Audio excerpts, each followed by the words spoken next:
Ration ಕಾರ್ಡ್ಗಳನ್ನ ರದ್ದು ಮಾಡಲು ರಾಜ್ಯ ಸರ್ಕಾರ ಮುಂದಾಗಿದೆ. ಈಗಾಗಲೇ ಹಲವು ಜಿಲ್ಲೆಗಳಲ್ಲಿ ಲಕ್ಷಾಂತರ ಬಿಪಿಎಲ್ ಕಾರ್ಡ್ಗಳನ್ನ ಪತ್ತೆ ಮಾಡಿ ರದ್ದು ಮಾಡಲಾಗ್ತಾ ಇದೆ. ಬಿಪಿಎಲ್ ಕಾರ್ಡ್ ಹೊಂದಿರುವವರಿಗೆ ಒಂದೇ ಗೊಂದಲ, ನಮ್ಮ ಮನೆಗೆ ಕೊಟ್ಟಿದ್ದಂತಹ ಬಿಪಿಎಲ್ ಕಾರ್ಡ್ ಅರ್ಹವೋ ಅಥವಾ ಅನರ್ಹವೋ ಎಂದು.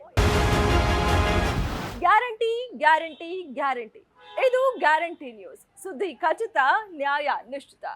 ಕರ್ನಾಟಕದಲ್ಲಿ ಈಗ ಅರ್ಹ ಫಲಾನುಭವಿಗಳನ್ನ ಗುರುತಿಸಿ ಅನರ್ಹ ರೇಷನ್ ಕಾರ್ಡ್ಗಳನ್ನ ರದ್ದು ಮಾಡಲು ರಾಜ್ಯ ಸರ್ಕಾರ ಮುಂದಾಗಿದೆ. ಈಗಾಗಲೇ ಹಲವು ಜಿಲ್ಲೆಗಳಲ್ಲಿ ಲಕ್ಷಾಂತರ ಬಿಪಿಎಲ್ ಕಾರ್ಡ್ಗಳನ್ನ ಪತ್ತೆ ಮಾಡಿ ರದ್ದು ಮಾಡಲಾಗ್ತಾ ಇದೆ. ಈಗ ಬಿಪಿಎಲ್ ಕಾರ್ಡ್ ಹೊಂದಿರುವವರಿಗೆ ಒಂದೇ ಗೊಂದಲ, ನಮ್ಮ ಮನೆಗೆ ಕೊಟ್ಟಿದ್ದಂತಹ ಬಿಪಿಎಲ್ ಕಾರ್ಡ್ ಅರ್ಹವೋ ಅಥವಾ ಅನರ್ಹವೋ ಅಂತ ತಿಳಿದುಕೊಳ್ಬೇಕಾ?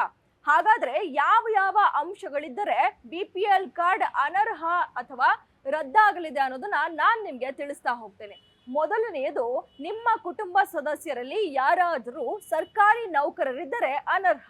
ಅಂದ್ರೆ ರೇಷನ್ ಕಾರ್ಡಿನಲ್ಲಿರುವ ಸದಸ್ಯರ ಪೈಕಿ ಯಾರಾದರೂ ಸರ್ಕಾರಿ ನೌಕರರಾಗಿದ್ದರೆ ಅವರಿಗೆ ಕೊಟ್ಟಿದ್ದಂತಹ ಕಾರ್ಡ್ ರದ್ದಾಗಲಿದೆ ಅಥವಾ ಎಪಿಎಲ್ ಕಾರ್ಡ್ ಆಗಿ ಪರಿವರ್ತನೆ ಆಗಲಿದೆ. ಇನ್ನು ಎರಡನೇದು ನೋಡೋದಾದ್ರೆ, ಸರ್ಕಾರಿ ಸ್ವಾಮ್ಯ ಸಂಸ್ಥೆಗಳ ನೌಕರರಾಗಿದ್ರು ಕೂಡ ಅನರ್ಹರಾಗ್ತಾರೆ. ಅಂದ್ರೆ ಸರ್ಕಾರಿ ಅನುದಾನವನ್ನ ಪಡಿತಾ ಇರುವಂತಹ ಸಂಸ್ಥೆಗಳಲ್ಲಿ, ಸರ್ಕಾರಿ ಪ್ರಾಯೋಜಿತ ಸಂಸ್ಥೆಗಳು ಅಂದ್ರೆ ಸ್ವಾಮ್ಯದ ಸಂಸ್ಥೆಗಳು, ಮಂಡಳಿಗಳು ಹಾಗೆ ನಿಗಮಗಳಲ್ಲಿ ಏನಾದ್ರೂ ನೌಕರರಾಗಿದ್ರೆ ಅಂತಹವರು ಬಿಪಿಎಲ್ ಕಾರ್ಡ್ ಸದಸ್ಯರ ಪಟ್ಟಿಯಲ್ಲಿದ್ರೆ ಕಾರ್ಡ್ ಅನರ್ಹ ಆಗುತ್ತೆ.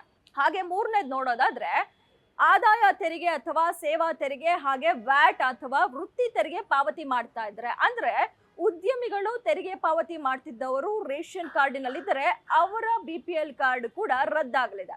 ಇನ್ನು ನಾಲ್ಕನೇದು ನೋಡೋದಾದ್ರೆ, 3 ಹೆಕ್ಟೇರ್ ಭೂಮಿ ಇದ್ರೆ, ಅಂದ್ರೆ ಇದು ಗ್ರಾಮೀಣ ಪ್ರದೇಶಗಳ ಭೂಮಾಲೀಕರಿಗೆ ಸಂಬಂಧಪಟ್ಟಂತಹ ಮಾಹಿತಿ. ಹಳ್ಳಿಗಳಲ್ಲಿ ಏನಾದ್ರೂ 3 ಹೆಕ್ಟೇರ್ ಭೂಮಿ ಇದ್ರೆ ಅಂತಹ ಭೂಮಾಲೀಕರು, ಅಂದ್ರೆ ನೀರಾವರಿ ಆಗಿರ್ಬೋದು ಅಥವಾ ಒಣ ಭೂಮಿ ಆಗಿದ್ರು ಕೂಡ ಅಂತಹ ಭೂಮಾಲೀಕರ ಬಿಪಿಎಲ್ ಕಾರ್ಡ್ ಕೂಡ ರದ್ದಾಗಲಿದೆ.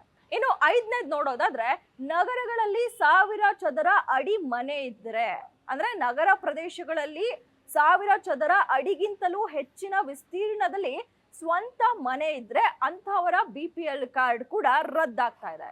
ಇನ್ನು ಸ್ವಂತ ಕಾರ್ ಹೊಂದಿದ್ರೆ, ಅಂದ್ರೆ ಸ್ವಂತ ಕಾರ್ ಹೊಂದಿದ್ರೆ ಅಂತಹವರ ಬಿಪಿಎಲ್ ಕಾರ್ಡ್ ರದ್ದಾಗಲಿದೆ.